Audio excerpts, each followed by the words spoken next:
In this courageous conversation, we discuss the role of courage in living a life with more meaning and purpose.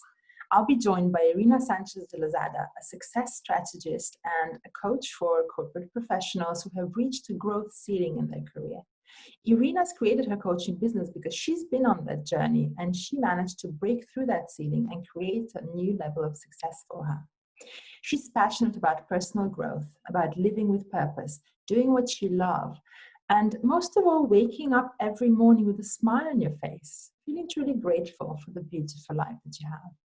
I really love that perspective, and I find gratitude such a wonderful perspective on life and a beautiful energy to come from. And it can only bring more of the good stuff.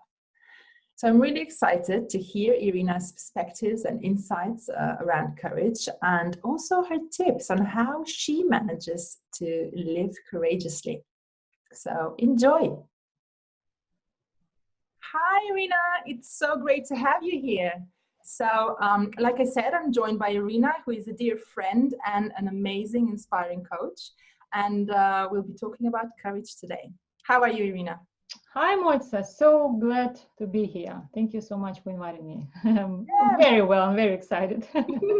It's my pleasure. I love sharing these different perspectives on courage, and because there is so many ways that we can apply courage in our lives, right? So I'm really excited to hear, what is courage for you? Kind of, how do you define courage for yourself? Yeah, so courage. I love this word. I think that was definitely one of the most important transformational things that happened to me to become courageous. So courage for me is when you stay true to yourself and your bigger vision, no matter what. And it's unshakable.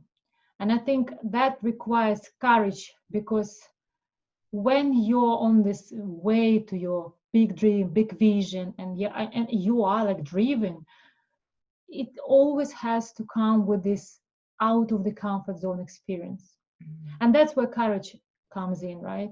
So it's impossible when you grow, when you develop, when you're driven by this big North Star vision, it's impossible to stay in your comfort zone, because that's where there is no growth, no nothing. And of course, that's where courage is not required.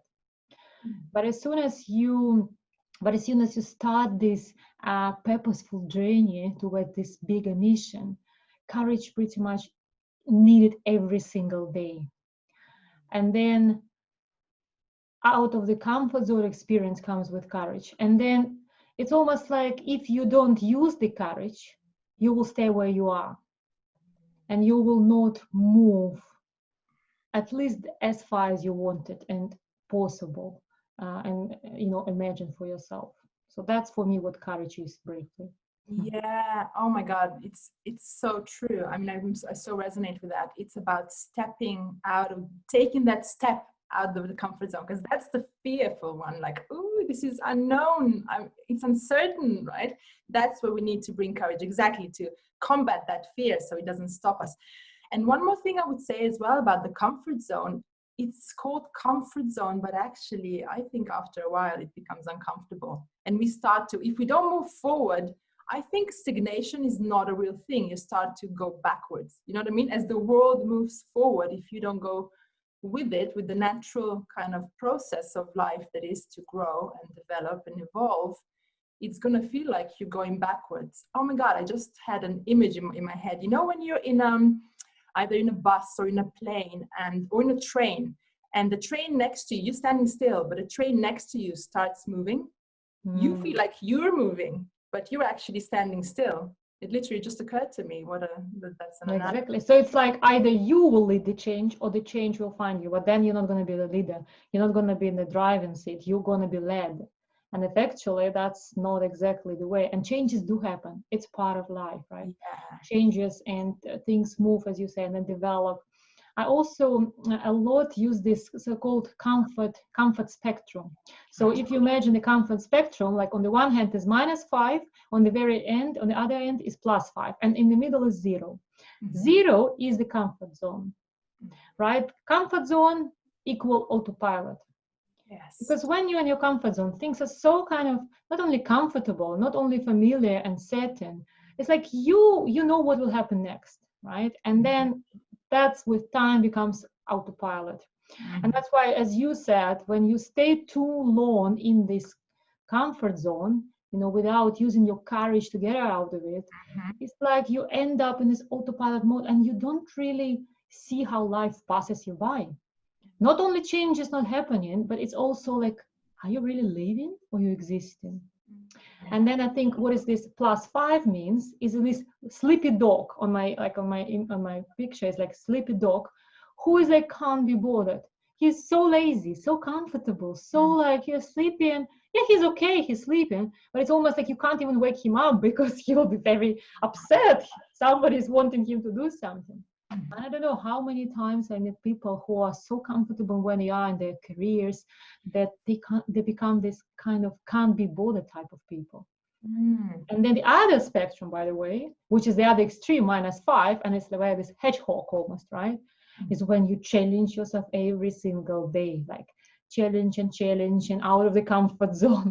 And I don't think it's the definition of courage as well, because that's kind of more proving something, and it's just doing for the sake of doing.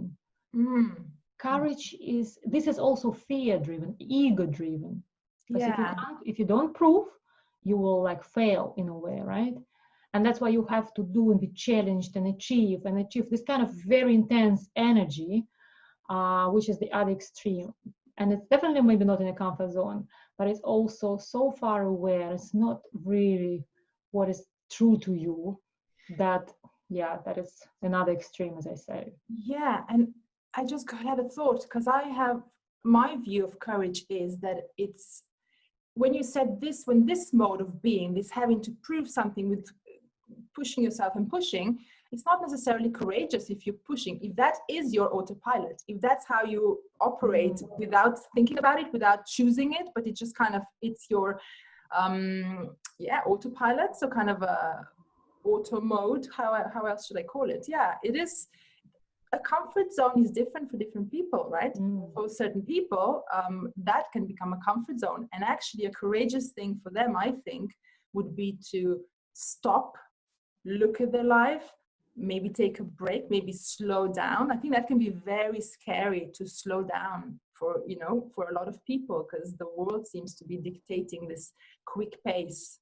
And it can be counterproductive, just like you implied there, I think. So yeah, exactly. Courage is to do something that is not common to you, that is not familiar, I guess, but you know that it will bring you where you want. So if you've been on the hamster wheel, maybe stepping out of the hamster wheel is the courageous thing to do. If you are couch potato or the sleepy dog, like you said, maybe waking up is probably the most courageous thing to do. Yeah. And I also just want to say that it doesn't have to be, I think with courage it's important that people don't see it just this huge leaps in life. Courage can be practiced daily in ever so small ways. It's maybe saying something that you would be afraid to say to, I don't know, your partner, or to someone, just to speak your mind, right? That can be one area that it's so important and can make us feel so much more true to ourselves and more powerful, because we bring in courage. When you practice courage, you do feel more powerful, because all of a sudden those fears don't have as much control over you anymore, right? When you know that you can counter those fears or combat that fears. Anyway, but this is I love these discussions. It's always such a pleasure.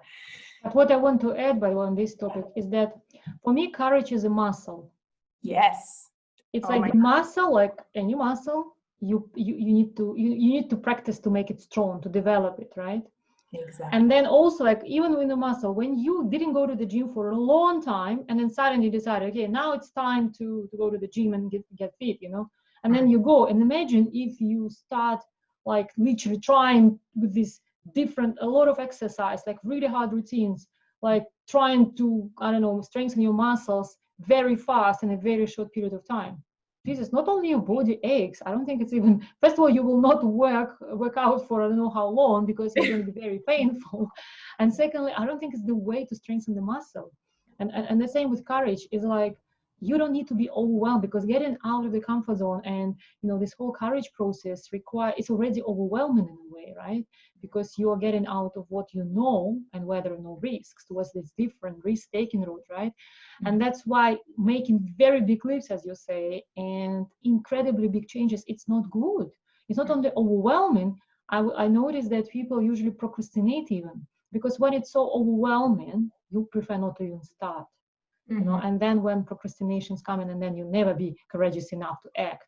But when you kind of break it down to such small chunks, like little, as you say, little things that are still courageous, that are still not really comfortable, but they are small enough for you not to procrastinate, to act, because they're doable.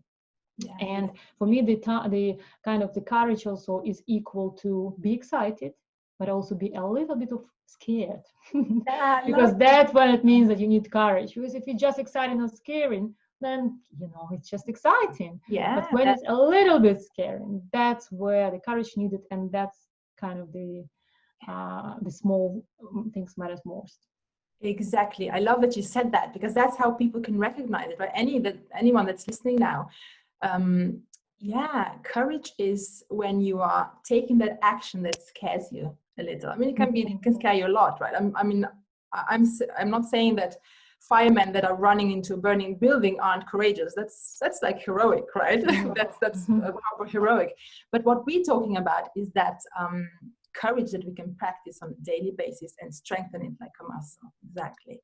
I love it. So Irina, how does that look like in your life? So is there an area of your life or an aspect where courage is very important to you? What do you need? Yes, courage is a big part of my life, and I am still part-time in a big corporate, in a big bank, where I'm, working in sales team and managing the sales team. And this was my comfort zone for years. You hide behind the big brand. It's easier to attract new clients because they just come for the big brand. It speaks for itself. So you always like hidden underneath this big brand. You don't need to show up much, you know what I mean? And the clients just come into you, and then of course, it's much easier when you take it from there, right? But when a few years ago, like when I was led by my passion and like rediscovering this whole new side of living in line with the values, and I started my coaching business, well, also because I reached this ceiling in my career, and I need to grow in a certain way. That's where the courage and actually the whole out of the comfort zone experience started. Because yes, I was driven by growing, because I was stuck at this career ceiling. I reached the highest level possible, and I couldn't go any further. Yes, I knew I need to do something else, but it's something else was not only scary, it's something I've never ever done in my whole life, which was like, I was my own brand, my personal brand. There was no big brand, corporate brand to hide behind. It was just me and everybody else.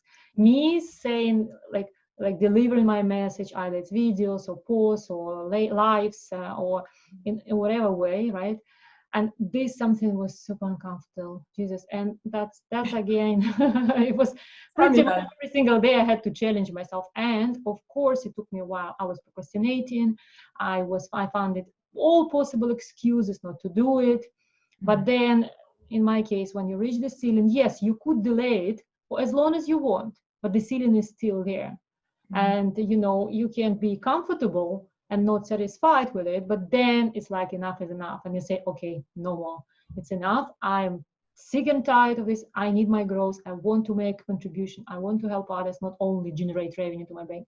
So I really want, and I'm driven by this bigger vision of helping people. And at that moment I qualified as a coach. I had all the cards to just make it happen. But as I said, this absolutely new experience to me was holding me back for a long time. So I didn't start until one day I decided to make a choice, committed, and started. And then day in, day out, right? And then bring it again day after day. That's what I'm finding definitely in business. Oh, I love that you shared that, because I'm sure I hope there'll be entrepreneurs. There's so many entrepreneurs these days, and they'll probably be listening to this. And if you're at the beginning of your journey, it's so encouraging to hear that it's okay to be uncomfortable, right? It's something like you said, you've never done before. It was you were super successful in your corporate job, but that doesn't mean that there aren't things that, none of us has done everything. And I love how you also shared that that drive, something was driving you forward, this growth, right? Drive to grow and to reach past that ceiling that you've hit. Yeah, I think that's a big driver for courage. But yeah, would you say that is I guess what I wanted to ask is, how do you manage to bring courage, when things are tough? I mean, you kind of partly shared it already when you said the things that are really, right, that really drive you, that are important. Is there any other ways that you... Yeah, I think that, and this is an ongoing journey, right? So this courage goes up and down. Sometimes you're courageous and we wake up and say, oh, I mean, no, really. So it's kind of an ongoing journey, and it's normal to experience ups and downs, right? Yeah. For me, I think what reminds me is two things. First is this North Star, as I say. It's so important. I'm a big believer, and that's what I do with all my clients in coaching. You start with this vision and your bigger why, your North Star, clarity about what exactly you want. And I think that, because if you don't have this clarity where you're heading, all your goals is kind of meaningless. It's like, yeah, they are there, but achieving them doesn't give you satisfaction and this deep fulfillment that you really want to. But with this clarity about what is that you want, and what is your bigger why, when times are tough, reminding yourself of this North Star, that will kind of keep you going. That will really say you have to act, because listen, you are driven by this. You don't even have to force yourself. It comes naturally. It's just a reminder that that's why I do what I do. And then it's straight away you feel the strength and inner drive, and you say, you know what, it's selfish not to do it. Because if I don't do it, then these people who want to hear this from me, because I'm sure there are lots of people who can relate to my story, no matter what story is, no matter what your story is, right? You can help so many people by just, being visible and shout and, speak up your truth and say what is it you've learned and how you can help and things. And that's what makes changes and help others, to achieve better lives. So that's one thing. And the second, I think, is kind of mindset and reframing, really. Because usually when I'm not courageous, I'm asking myself, what exactly I'm thinking right now, right? Because I'm not acting courageously right now in that moment, because there are some thoughts that I'm thinking in that precise moment that keep me stuck and not brave. And usually it comes with either what they're going to think about me, are they going to judge me, or what if I fail, or what if it doesn't work out, I will look like a fool. All of these things, they come up precisely at the moment. And then, of course, if you listen to these stories and this inner critic, of course you will never act, and that's understandable, right? And that's when I always encourage to use this, first of all, to acknowledge that these thoughts exist, right? But then also reframe it in a way that there is no such a thing as failure or rejection. It's only redirection. Because you can only fail if you think you fail. Because what is failure? Failure is just an opportunity for you to change course, to change and look, maybe in another direction, maybe a little bit adjust how you do things. And it will still lead you to this bigger vision you are aiming for, but just maybe in a slightly different way. But it doesn't mean it's a bad way. It means that it's the best way for you, actually. It will be the easiest way. And yeah, that's this knowing that no failure and rejection exists, just a redirection. So, and if anything, you just learn, become stronger. And then you're going to share this with these people who are a little bit behind you in terms of in their journey, how you overcome it. So that's, I think, is the... I love it. Yeah, I love it. And you really shared two important pieces that I also think are super important. Having a strong enough why, or a vision, right? Why you want to do something. I don't know where I saw that, but there was a quote. I can't remember who it was right now. It's irrelevant, but it was about courage is about recognizing that what you want to move towards is more important than the fear, right? And things that you were mentioning, oh, what will they say? What will they think? Will I fail or make a fool of myself? Those are all fears, right? They are running through our head. And yes, to very a loud yes to acknowledging that, because I think fear is just part of life. We are actually hardwired to look for danger. This is how we wired to survive, right? So back in the prehistoric times, that was very useful when there could be a tiger around every bush, or I don't know how they lived, but something like that. So it was more useful than today, because speaking up on a video is not going to kill us today, right? So it's putting things into perspective, just like you said, reframing, powerful. It's core. Failure is not really a thing. It's course correcting. Yeah, I think failure is really just things not turning out the way we expected. That's another way to see it. Oh, so I expected it to go this way, but it went this way. I wonder why. What can I learn? How can I use that learning for my next step, right? And just like you said, if you see this longer journey towards your vision, then it's just your journey, right? And about showing up in the best way. I love it, Irina. Awesome tips. And now a little personal one. Well, this is all very personal. It's all from your life, isn't it? One time, if you look back on your life, I love to ask this question to everyone here that I speak to. If you look back on your life and have to single out sort of one time when you felt most courageous, when was that? Well, that's again comes to me. Well, the moment when I saw my new contract of part-time job in my corporate, and a tremendous decrease in salary, clearly, much bigger than what I expected. And it's not even this. It's like, yes, I was driven by my vision of this coaching, and coaching was already happening, and that's the reason why I decided to move part-time, at least, well, just to work a couple of days. But it's just this way that I've been always successful there. You know, I've been always at the top, like top 5% of sales, winning these awards. And I think I was addicted to this success. And for me, it's like seeing this contract was almost like to admit, Jesus, but I'm going to fail here. It's like, I'm not going to be the best anymore, because clearly I'm just working a few days there a week. So I cannot deliver the same results. And in my business, it's about absolute numbers, right? And in the corporate world, nobody cares about if you're 2 days or 5 days. It's absolute. It's like, I'm never going to be the best. I'm not going to be successful. So it's almost like by signing this contract, I am accepting that I am like not failing, but I'm not going to be the best in this.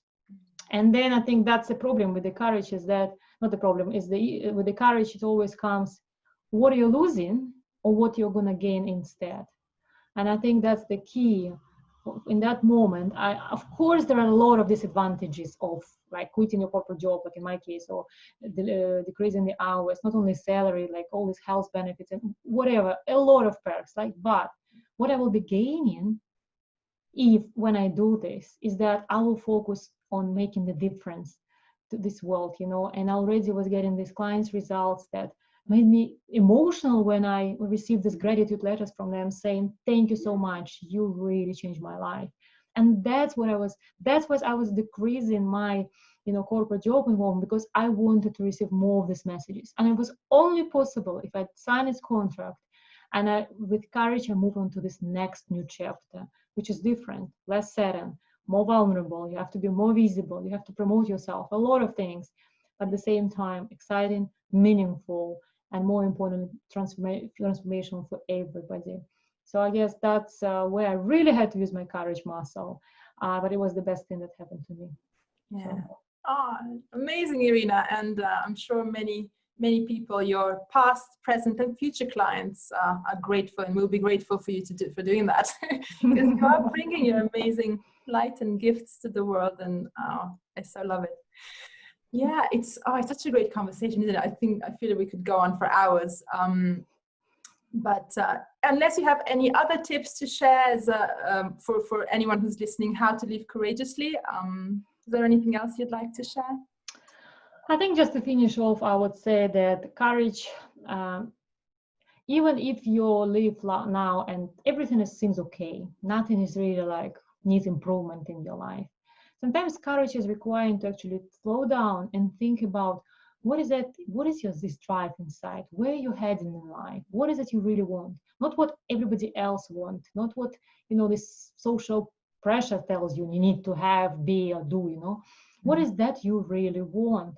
And that does require courage to think about these things. And then the next step is not only think about this, but actually start acting on it. By discovering, as we discussed this, your bigger why, and then in small steps, slowly start taking actions towards this bigger why. I think that's the courage, and I really encourage everybody to at least consider and take some time to think about what is that you really want. Because as I said, always, life is so short, and then this realization and meaning search will come sooner or later. Mm-hmm. And some of my clients are 60 years old. My oldest one is 66. 66 is a lady who spent all her years like in corporate job.